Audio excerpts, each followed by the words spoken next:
What if I told you that Darth Vader never said, "Luke, I am your father," and millions of people remember a movie scene that doesn't exist? What if the Berenstain Bears were never spelled Berenstein, despite your childhood memories insisting otherwise? This isn't about poor memory or simple confusion.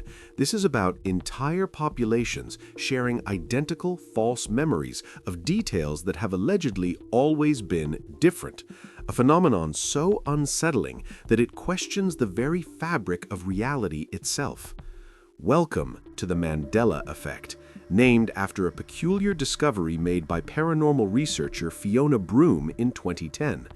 At a conference, Broome mentioned her vivid memory of Nelson Mandela dying in a South African prison during the 1980s, complete with news coverage, his widow's speech, and riots in the streets. But Mandela didn't die in prison. He was released in 1990 and became president of South Africa, passing away in 2013. The shock came when dozens of other attendees shared her exact false memory, down to specific details of the funeral broadcast. They all remembered the same event that never happened. Broome coined the term and launched a website documenting the phenomenon. Within months, thousands came forward with their own experiences, not random misrememberings, but collective, detailed false memories shared across demographics, countries, and age groups. These weren't vague recollections. People remembered specific spellings, exact movie quotes, precise details of brand logos they'd seen thousands of times. The community grew rapidly, and the examples multiplied into hundreds. The Star Wars misquote became the most famous case. Millions remember Vader saying, "Luke, I am your father," in The Empire Strikes Back. The actual line, "No, I am your father." Watch the scene yourself. It's jarring. Your brain insists you've heard it differently your entire life.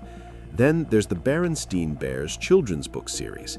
Countless people recall it as Berenstein with an E, yet every published book, every piece of official material has always been Berenstain with an A. People produce detailed memories of tracing the E with their fingers as children, of teachers correcting the spelling in class, but the evidence says it never existed. The examples compound. The Monopoly Man never wore a monocle, though millions visualize him with one. C-3PO in Star Wars always had a silver leg. Most fans remember him as entirely gold. The Kit Kat chocolate bar has no hyphen, never did. Curious George never had a tail. The painting of Henry VIII eating a turkey leg doesn't exist. Each revelation triggers the same disturbing reaction. That can't be right. I distinctly remember. By 2013, the Mandela Effect had exploded across internet forums and social media platforms. Reddit communities dedicated to the phenomenon grew to hundreds of thousands of members, all sharing eerily similar false memories. Psychology journals began publishing studies. Quantum physicists started weighing in.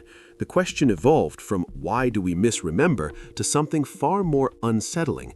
What if we're not misremembering at all? What if reality itself has somehow changed? The human brain is not a video recorder. It's a storyteller, and sometimes it lies with terrifying conviction.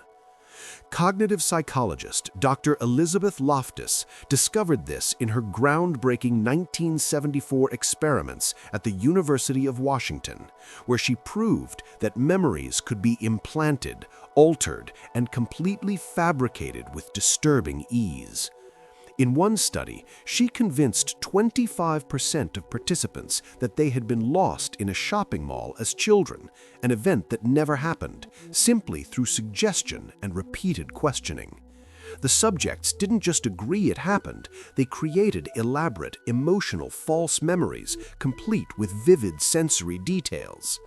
This is confabulation, your brain's disturbing ability to manufacture memories to fill gaps, creating seamless narratives that feel absolutely real. Combined with source amnesia, where you remember information but forget where you learned it, the brain becomes a factory of false certainty. You might see a movie parody, quote, "Luke, I am your father," hundreds of times across pop culture, and your brain quietly rewrites the original scene to match. The false version becomes your truth, reinforced every time you encounter it. But confabulation alone doesn't explain the Mandela Effect's scale. Enter social contagion, the viral spread of false memories through collective reinforcement. Dr. Henry Roediger III at Washington University in St. Louis demonstrated this in 2001 studies, showing how groups create shared false memories within minutes. One person's confident misremembering influences others, who then influence more people, creating a feedback loop of collective error. Social media accelerates this process exponentially. A single viral post asking, "Remember when the Berenstain Bears?" plants a seed in millions of minds simultaneously. The internet has become an echo chamber for false memories. Reddit's Mandela Effect community, founded in 2013, now hosts over 300,000 members who continuously reinforce each other's misrememberings. Psychologists call this the illusory truth effect. Repeated exposure to false information makes it feel true. When thousands of people online confirm your memory of Sinbad, starring in a 1990s movie called Shazam, which never existed, your brain accepts it as verified fact. The community becomes a self-perpetuating machine of false certainty. Dr. Neil Dagnall, a cognitive psychologist at Manchester Metropolitan University, published research in 2017 identifying who's most susceptible. People with high levels of absorption, the tendency to become deeply immersed in experiences, show significantly higher rates of Mandela Effect experiences. It's not intelligence or education level, it's how your brain processes and stores information. Some minds are simply more vulnerable to memory reconstruction and suggestion. The priming effect makes it worse. Ask someone, "Remember when C-3PO was entirely gold?" and you've just contaminated their memory. Even if they originally remembered correctly, the suggestion plants doubt, and doubt creates gaps that confabulation eagerly fills. Within days, they might remember it your way. This is how false memories spread like viruses through populations, creating the illusion of collective truth. But here's what psychology can't explain. Why do these specific false memories emerge independently across isolated populations who've never communicated? In 2015, a Reddit user posted a simple question that broke the internet. Does anyone else remember Fruit of the Loom having a cornucopia in their logo? Within hours, thousands responded with identical, visceral false memories, vivid recollections of a brown wicker horn overflowing with fruit on every underwear tag throughout their childhood. People described learning what a cornucopia was specifically from that logo during Thanksgiving lessons. Elementary school art teachers swore they'd used it as a reference. The logo never had a cornucopia. Fruit of the Loom confirmed this with historical documentation dating back to 1893. But here's where it gets truly unsettling. People started finding residue, evidence that seemed to support the false memory. Old forum posts from the 1990s mentioned the cornucopia. A 1973 album cover for Flute of the Loom shows a band holding fruit emerging from a cornucopia, seemingly parodying the Fruit of the Loom logo. If the cornucopia never existed, what were they parodying? Graphic designers created mock-ups of the remembered logo and thousands confirmed, yes, exactly that. That's what I saw every day for years. The Shazam movie starring comedian Sinbad remains the holy grail of Mandela effects. An entire community shares elaborate, detailed memories. The VHS box art with Sinbad in a genie outfit and purple turban, specific plot details about two children finding a magic lamp, jokes from particular scenes, the title spelled with two A's. People described renting it from Blockbuster in 1994, watching it with siblings on rainy Saturday afternoons, the box sitting on their childhood video shelf next to Aladdin. They remember rewinding it before returning it. They remember everything except one thing. The movie doesn't exist. It never existed. Shaquille O'Neal starred in Kazam in 1996, but that's definitively absolutely not what thousands of people remember.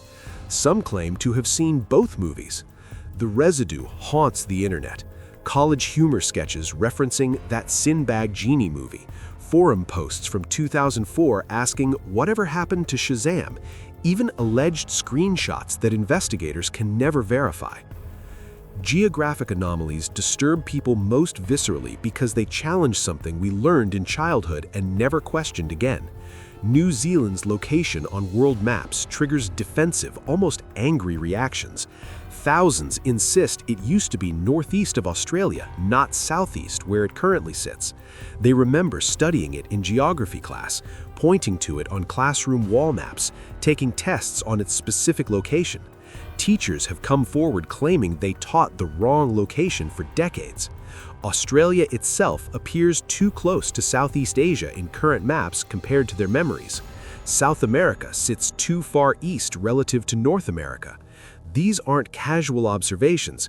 People produce vivid childhood memories of tracing maps with their fingers, of mnemonic devices they created to remember positions that no longer match reality. The question that refuses to go away, the one that haunts memory researchers and quantum physicists alike.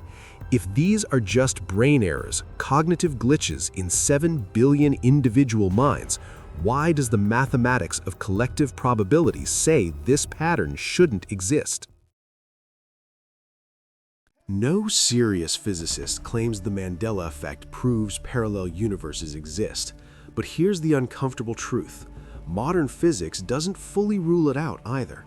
Quantum mechanics opens a door that scientists can't fully close, and what lies beyond terrifies even the most rational minds.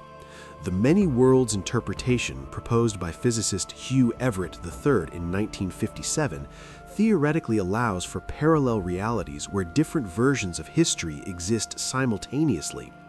Every quantum event splits reality into branches where all possible outcomes occur. In one universe, the Berenstain Bears were always spelled with an A. In another branch of reality, they were Berenstein with an E. The mathematical framework is established physics. Whether it applies to human-scale reality remains the haunting question. Dr. Michio Kaku, theoretical physicist and co-founder of string field theory, has discussed in multiple interviews how quantum mechanics reveals reality operates far stranger than our everyday experience suggests. Quantum entanglement demonstrates that particles remain mysteriously connected across impossible distances, influencing each other instantaneously. The double-slit experiment proves that observation itself affects reality at the subatomic level. These aren't fringe theories, they won Nobel Prizes. They're established science that violates our intuitive understanding of how existence works. If observation affects quantum reality, could consciousness play a far larger role in shaping what we experience than we've ever imagined? The simulation hypothesis offers another framework that's mathematically difficult to dismiss. In 2003, philosopher Nick Bostrom of Oxford University published his simulation argument, calculating that if advanced civilizations can create realistic simulations of consciousness, we're statistically more likely living in one than in base reality. Elon Musk stated in a 2016 Code Conference interview that he believes the odds we're in base reality are 1 in billions. If existence is computational, the Mandela Effect could represent patches, updates, or rendering errors in the program. But here's the question that keeps researchers awake. Why would reality change for something as trivial as a chocolate bar hyphen or a cartoon bear's spelling? The answer might be collateral damage from larger corrections we can't perceive. Imagine reality gets edited, a major historical event altered, a catastrophe prevented, a significant timeline shift corrected at a higher level. These minor details, the cornucopia, the movie quotes, the brand logos, could be unintended side effects, small details that weren't important enough to preserve consistency. The cornucopia disappears because it was never manufactured in the new timeline. The movie quote changes because different editing decisions were made in the new reality branch. We remember the original because our consciousness briefly retained information from the previous timeline before fully syncing to the current one.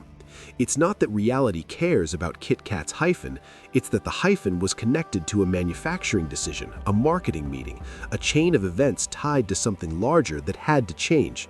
We're seeing the ripples, not the stone that was thrown.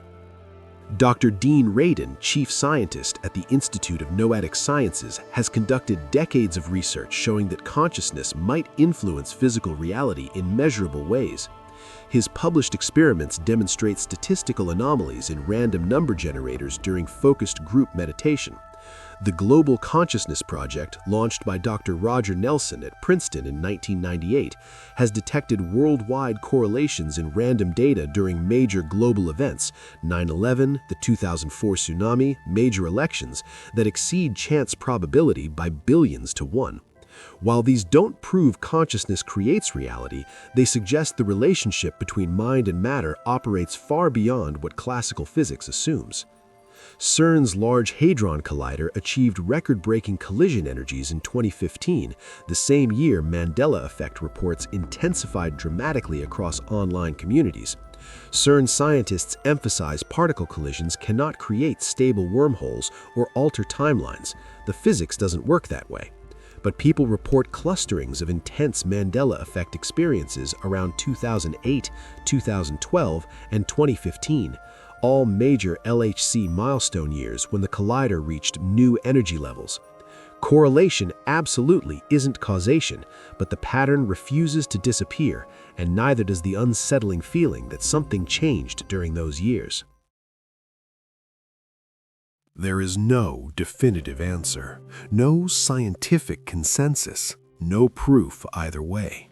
And perhaps that's the most haunting truth of all. We may never know whether our memories are simply flawed neural patterns or whether reality itself is far more unstable, more malleable, more terrifying than we dare imagine. Dr. Neil deGrasse Tyson addressed this in a 2018 lecture, stating that human perception is notoriously unreliable and our memories are constantly rewritten fictions we tell ourselves. Yet even he admitted the Mandela Effect's scale and precision challenge conventional cognitive explanations. When millions share identical false memories of details they've encountered thousands of times, memories that include specific sensory information, emotional context, and interconnected details, it pushes beyond simple brain error into genuinely anomalous territory. The scientific community remains fractured. Psychologists insist it's confabulation and social contagion, while quantum physicists acknowledge theoretical possibilities psychology cannot address. The gap between these explanations may never close. What we know with absolute certainty is this: the phenomenon is real, widespread, and accelerating. Online communities documenting Mandela effects now number in the millions globally. New cases emerge every week. People experience genuine psychological distress when confronted with evidence contradicting their vivid memories. The cognitive dissonance triggers anxiety, confusion, even identity crisis. The feeling that something fundamental has shifted haunts them for years. Whether that shift occurred inside their brains or in the external fabric of reality remains the ultimate mystery humanity may never solve. Consider what this means for your own existence. Right now, you possess thousands of memories you consider absolutely unquestionably true. Facts about your childhood, historical events you witnessed, cultural touchstones you've experienced repeatedly throughout your life. The Mandela Effect forces you to confront a question you can never fully answer. How many of those memories are accurate? If you can be completely wrong about something you've seen thousands of times, a logo on your clothing, a quote from your favorite movie, the spelling of a childhood book series, what else has your brain quietly, invisibly rewritten? Your entire understanding of your own past could be a constructed narrative, assembled from fragments, suggestions, social reinforcement, and confabulations masquerading as truth. Or perhaps the alternative is worse. Perhaps your memories are correct and reality has changed around you without asking permission. Perhaps you're one of the few who remembers how things really were before the shift, carrying residual memories from universes you've left behind, unable to prove what you know to be true because all physical evidence has been retroactively altered in this timeline. You become the glitch, the anomaly, the person who remembers a reality that no longer exists anywhere except in your mind. The Mandela Effect refuses to offer comfort in either direction. If it's purely psychological, then your mind is an unreliable narrator of your own life, betraying you constantly. If it's reality-based, then existence itself is unstable, changeable, and fundamentally unknowable. You cannot trust your memories, and you cannot trust the evidence that contradict them. You're trapped in a prison of uncertainty. Before you click away, try this. What color is the top light on a vertical traffic signal? Most people confidently answer red. Picture it clearly in your mind right now. Now look it up if you need to verify. Did it match, or did something feel off? Now ask yourself something harder. What memory from your own life, not pop culture, not brands, but your actual lived experience, would destroy you if you discovered it never happened the way you remember? Your first kiss, your graduation, the day someone you loved said they loved you back? If this unsettled you, if you're questioning everything you thought you knew about your own reality, then you're exactly where you need to be. Subscribe to Dark Dimensions X and hit that bell icon, because reality's strangest mysteries are just beginning to unravel. And trust me, what comes next will shake you even deeper.